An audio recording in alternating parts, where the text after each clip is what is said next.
Barack and I think it's a right for people to have bad health care. We're going to act to get COVID under control. On day one of my presidency, I'll put in action a plan I've been talking about for months, already laid out, a national mandate, mask wearing, social distancing, testing, tracing, all things, as President Obama just said, that should have and could have been put in place months and months ago. And there it is. That's the Biden message in the home stretch of this election. This is what he was saying in Michigan over the weekend, standing there in his colored aviator glasses, yelling! No one responding, not even a horn honk. Bad health care and endless mandates. That's the so-called Joe Biden plan. And you better believe me when I say this, and you need to be excited on this, the eve of the election. Not only is there no momentum for Biden, you did see over the weekend that Biden was going to do an event in Texas and he had to cancel. His bus literally got circled by a bunch of Trump supporters on the highway, and they called and canceled the event they were going to do in Texas. This is great. And of course, when the president tweeted about it, the president's encouraging terrorism and violence. Really? Really? Some Trump supporters, what was it that Joe Biden called us at an event in Pennsylvania? He called us chumps. Those chumps out there. Joe, chumps vote, just like deplorables. And us chumps are actually champs. And we are going to catapult Donald Trump to a second term in a landslide victory. And I am more convinced now than ever. And on this, the eve of the election, you need to be excited. And I'm going to tell you why. The media is starting to hedge their bets. I'm serious. Have you watched some of the... I know, we don't really like to watch CNN and PMSNBC and listen to the mainstream ilk.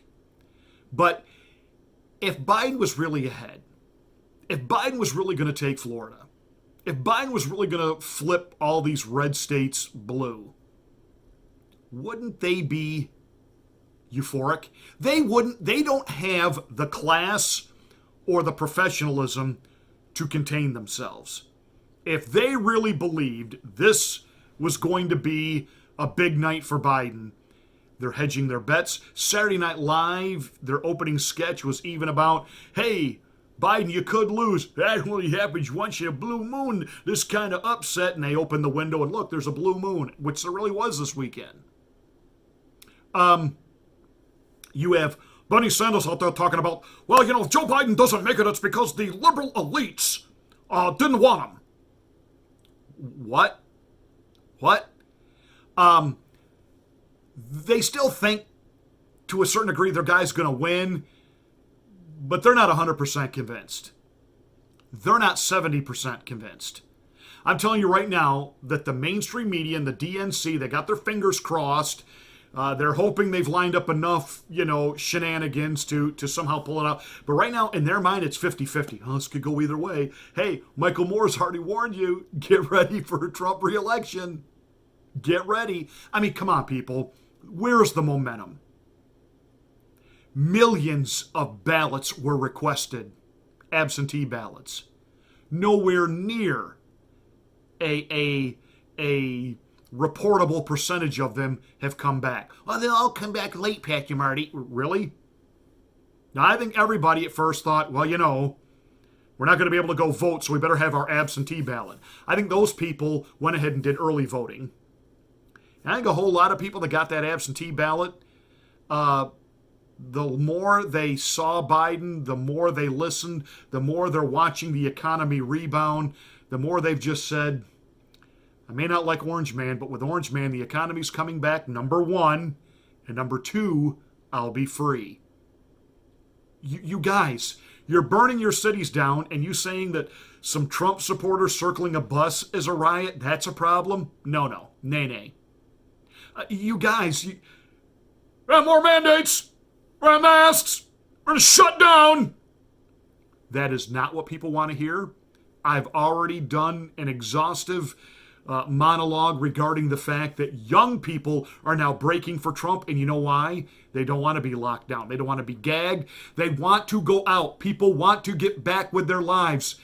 And I know you're trying to create that what Donald Trump Jr. said on the Laura Ingraham show the other night is this huge gaffe when he said, the death rate is almost nothing. See that? He's talking about people dying is nothing. No, that's not what he was saying. He was saying that the mortality rate is dropping to the point where, and don't feign this phony, I can't believe he's talking this way about the dead. Really? Do you lament everybody who dies with the flu, pneumonia, cancer, heart disease? No. It's tragic. We feel bad for the families. We feel bad for the people we know. But at the end of the day, we want to live our lives. You want to give us information about corona? Fine. You want to suggest take care of yourself? Fine. I'm an adult. Let me do what an adult does, which is walk in freedom. I want to walk in a movie theater. I want to walk into a ball game. I want to sit there. I want to enjoy myself. If I get it, I get it. That's my choice. That's my right. And I'm telling you, this is the way the vast majority of the American people feel, and the mainstream media knows it now. They finally got it.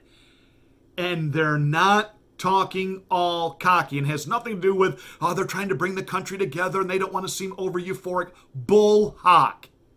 I'm telling you, if by some miracle or judgment from above, we hear the words President-elect Joe Biden, these people are going to take to the open streets to have a big collective orgy orgasm.